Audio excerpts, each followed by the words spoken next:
Hello everyone, welcome to all my channel. तो friends, आज हम बात करते हैं।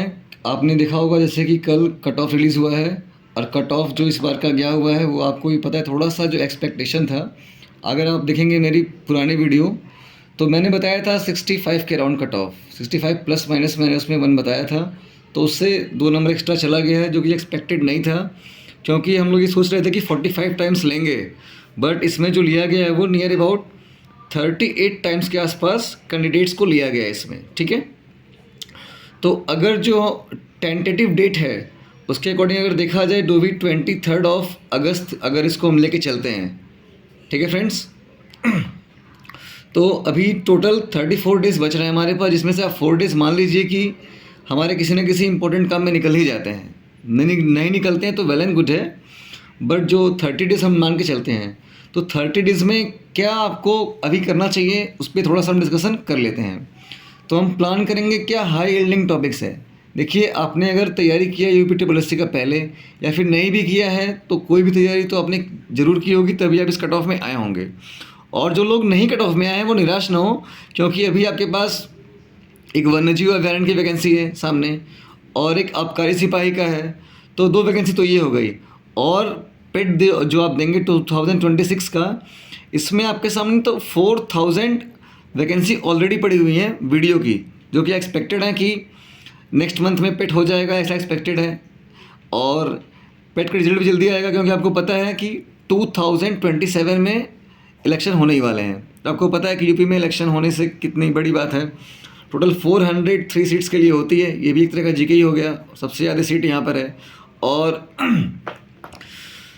तो इसके लिए पूरे सेंट्रल गवर्नमेंट का भी इस पर ध्यान होता है, तो वैकेंसी तो इन्हें देनी ही देनी है। और टीजीटी पीजीटी की भी वैकेंसी आ रही है, तो पढ़ाई तो पहली बात अपना मिस मत करिएगा। टीजीटी पीजीटी बहुत सारी वैकेंसी मतलब है, अगर आप पढ़ रहे हो तो आपको 2 साल में जॉब मिल जाएगी, अगर आप सीरियस कैंडिडेट हो तो। और अगर आप मेरे पास आए हैं तो फिर इसमें आपको सीरियस होकर ही पढ़ाई करनी पड़ेगी, ये मजबूरी है आपकी।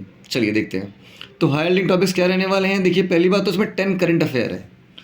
10 करंट अफेयर ये होगा आपका मार्क डिसाइडर, क्योंकि सबको पता है हिंदी, डीआई, यूपी जीके, ये सब लोग कॉमन मार्क्स करेंगे इसमें 12 और 15।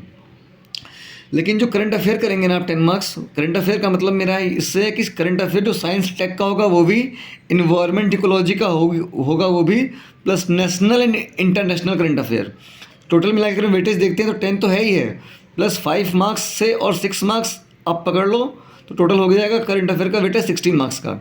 यानी अगर आप मान लो कि 2-3 करंट अफेयर अगर आपके आते हैं साइंस टेक में, और 2-3 अगर आते हैं इन्वायरमेंट में, और अगर 2 ही आ गए जीके के, यूपी जीके में, तो आपका हो गया कितना, 18 हो गया करंट अफेयर। अगर आप यूपी का भी ले लें तो क्या करने चाहिए आपको, मैं बताता हूँ आपको। जो आपका फर्स्ट प्रायोरिटी होगा सोर्स, वो होगा पीआईबी का। पीआईबी आप फॉलो करेंगे, गवर्नमेंट का चैनल है, बकवास चीज़ें इस पर होती नहीं है। फालतू में आप में जाके यूट्यूब पे पढ़ेंगे, इसका अपॉइंटमेंट हुआ, ये हुआ, वो हुआ, वो आपके एग्जाम में एक भी नहीं आने वाला है। आपने ऑब्जर्व किया होगा, अगर पिछली बार आपने कहीं से भी पढ़ लो, आप किसी भी चैनल से, तो नहीं आते, सिंपल सी बात है। तो क्यों आएंगे वो, क्योंकि ऑथेंटिक न्यूज़ जो होती है वो पीआईबी से, आप कभी भी देखना उठा के डेटा, जो भी न्यूज़ है वो या तो आपको पीआईबी में मिलेगा, या फिर आपको अच्छी मैगजीन जैसे कि क्रॉनिकल हो गया, ठीक है, या फिर आप ले लो द हिंदू पेपर, तो वहाँ के। तो मेरा तो जो सोर्स होता है करंट अफेयर का, वो तो पीआईबी फर्स्ट प्रायोरिटी में मैं रखता हूँ। सेकंड पे मेरा होता है क्रॉनिकल का मैगजीन। थर्ड पे मैं रखता हूँ द हिंदू का न्यूज़पेपर। ये तीनों को एनालाइज करने के बाद ही मैं करंट अफेयर को पढ़ता हूँ। तो जो आप लोग के कितने मार्क्स है कमेंट करिएगा। मेरे जो मार्क्स बने थे, इस बार बने थे वो 70.75। बाय प्रोफेशन मैं टीचर हूँ, मैं तो मेरे पेट दे दिया था वैसे ही, तो मेरा भी एग्ज़ाम में फाइनली नाम आ ही गया था। तो इतना तो मुझे पता नहीं था कि इतने पे कट ऑफ जाएगी या कुछ भी। तो चलिए, तो मैंने भी पढ़ाई स्टार्ट की है, तो मेरे इतने मार्क्स थे, देखते हैं फिर। तो मैंने तो 10 दिन ही पढ़ा था पेट के लिए, कुछ पढ़ाई उतनी की नहीं थी, वैसे ही दे दिया था मैं तो। अभी देखिए क्या पढ़ना है आपको। देखिए, तो पीआईबी से आपको पढ़ना है, प्लस क्रॉनिकल मैगजीन आप फॉलो करेंगे। मैं किसी का एडवर्टाइजमेंट नहीं कर रहा हूँ, बट ये ऑथेंटिसिटी है तो है, ये पढ़ना है आपको। और आपको पढ़ना है प्लस उसके एमसीक्यू लगाने हैं। कोई चैनल वैनल आपको प्रीफर नहीं करना है। चैनल में आप देखते हो ऑथेंटिसिटी होती नहीं है, बहुत ज़्यादा ये लोग टाइम खींच देते हैं। मैगजीन्स वही है, क्रॉनिकल खींचना है आपको। कंप्यूटर में आप क्या पढ़ेंगे, बेसिक कंप्यूटर तो सबको आता है, जैसे मेमोरी हो गया, सीपीयू, ये सबको आता है। आपको पढ़ना है machine learning, subset of AI. फिर क्या पढ़ना है आपको, डीप लर्निंग पढ़ना है। उसमें आप क्या पढ़ेंगे, न्यूरल नेटवर्क्स के बारे में पढ़ेंगे, और एनएलपी पढ़ेंगे। और अभी गवर्नमेंट ने लॉन्च किया है क्वांटम मिशन, अगर आपको पता हो तो। इसमें क्यूबिट्स क्या होते हैं, क्लाउड कंप्यूटिंग स्टोरेज कैसे होती है, कैसे वर्क करता है, क्या होस्टेज है, कौन से पेड है, कौन से नहीं है, और सर्विस पढ़ने हैं आपको, platform as a service, infrastructure as a service, ये पढ़ने हैं आपको। ये आपको 3 दिन में पढ़ लेना है जो मैं बता रहा हूँ, फिर मैं अगली वीडियो में बताऊँगा आपको। फिर आगे देखिए आप इन्वायरमेंट में क्या पढ़ना है आपको। जैसे इन्वायरमेंट में पहले आप सर्च करिएगा टर्मिनोलॉजी। सर्च अगर आप नहीं भी करेंगे तो मैं वीडियो बना दूंगा इस पर।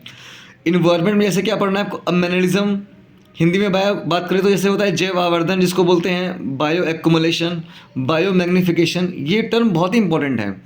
अब जैसे आपसे पूछा जाए कि बायोडाइवर्सिटी हॉटस्पॉट क्या है, तो आपको पता होना चाहिए हॉटस्पॉट के। जैसे वेस्टर्न घाट्स एक हॉटस्पॉट है, इंडो बर्मा का जो रीजन है, बर्मा के म्यांमार वाला रीजन पास में वो है।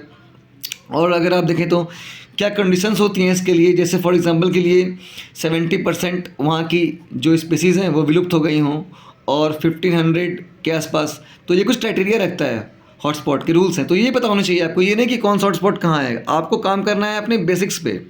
फिर फैक्ट तो ज़रूरी हैं बट बेसिक्स भी ज़रूरी हैं, क्योंकि अभी एग्ज़ाम आप देखिए का पैटर्न बदल चुका है। फिर वाइल्ड लाइफ प्रोटेक्शन एक्ट 1972 में क्या चेंजेस हुए हैं, इसके तहत क्या क्या प्रावधान है, क्योंकि क्वेश्चन जो आने हैं स्टेटमेंट वाइज आने हैं, सिंपल सी बात है। फिर टाइगर कंजर्वेशन एक्ट 1973, इसमें कितने टाइगर रिजर्व्स हैं, कितने टाइगर्स हैं। अभी यूपी में देखेंगे आप पीलीभीत में, इसने पीलीभीत टाइगर रिजर्व ने 2x कर दिया अपने टाइगर को, तो इसको भी अवार्ड मिला, ये बताना चाहिए आपको। बायोडाइवर्सिटी एक्ट 2002, ये सब आपके जवान में रटे होने चाहिए। नेशनल पार्क के लिए कंडीशंस क्या है, वाइल्ड लाइफ सेंचुरी और नेशनल पार्क में डिफरेंस क्या है।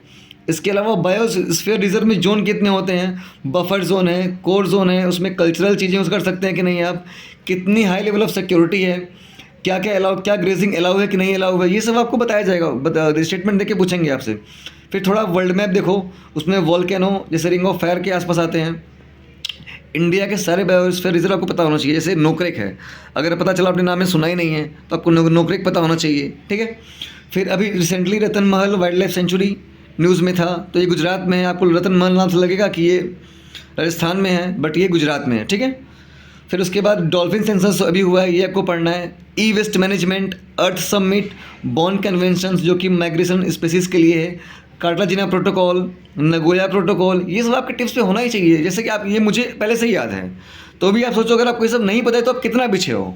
तो ये सब करने के लिए आपको कमेंट करिए, अगर आप नहीं कर पा रहे हैं तो मुझसे बताइए। मैं ये सारी इन्फॉर्मेशन जितनी मैंने आपको बताई है अभी, मैं आपको 20 मिनट्स के अंदर सब याद करा दूंगा, और 20 मिनट्स के अंदर मैं वीडियो लेके आऊँगा जिसमें पूरा करंट अफेयर करा दूंगा आपको। सोर्स मेरे क्या होंगे, PIB, Chronicle magazine, the Hindu, 3 से मैं लूँगा, और कुछ हेल्प लूँगा मैं नेट का।